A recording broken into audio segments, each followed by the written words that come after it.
What's up, everybody? I'm Damon Hatfield, and on today's Daily Fix, PS5 prices are going up in the US, and a new Halloween game was just announced. Let's get into it.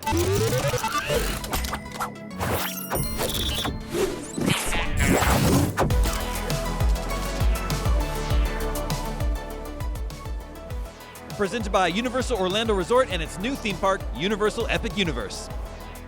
Sony has announced $50 price increases for the PlayStation 5 and PlayStation 5 Pro that went into effect in the US today. The base PS5 with a disc drive will rise in cost to $550, while the digital edition will be $500.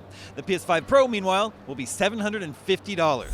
Sony Interactive Entertainment's Vice President Global Marketing said in a short statement, similar to many global businesses, we continue to navigate a challenging economic environment. The price rises come amid a turbulent time for global markets due to US tariffs and similar increases from other video game companies such as Nintendo, which recently increased the price of the original Nintendo Switch. Sony's specific timing is also interesting, coming during the ever-busy Gamescom week news cycle. Sony previously raised the PS5's price in the UK and mainland Europe, Australia, and New Zealand earlier this year, after already increasing the console's cost once before back in 2022.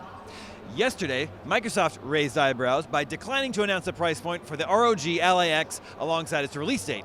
Speaking to IGN, the device's manufacturer Asus said it needed more time to navigate the current macroeconomic factors involved, but I bet it's going to be expensive.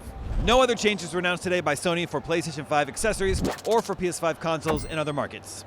Moving on, a new Halloween game was revealed at the Future Game Show during Gamescom with a debut trailer and a bunch of game details. Illfonic, the asymmetrical horror specialist behind the likes of Killer Klowns from Outer Space the game, Friday the 13th the game, and Predator Hunting Grounds, is developing Halloween and will handle publishing with Gun Media. It's based on the iconic 1978 movie and is due out at some point in 2026 for PlayStation 5, Xbox Series X and S, and PC. Unlike Illfonic's previous horror games, Halloween has a single-player mode. John Carpenter was involved, as was Compass International Pictures, which produced the original film. Chief Creative Officer Jared Garrettson tells us, when we take an IP, we really have to be a fan of it. We turn down IPs more than we chase IPs.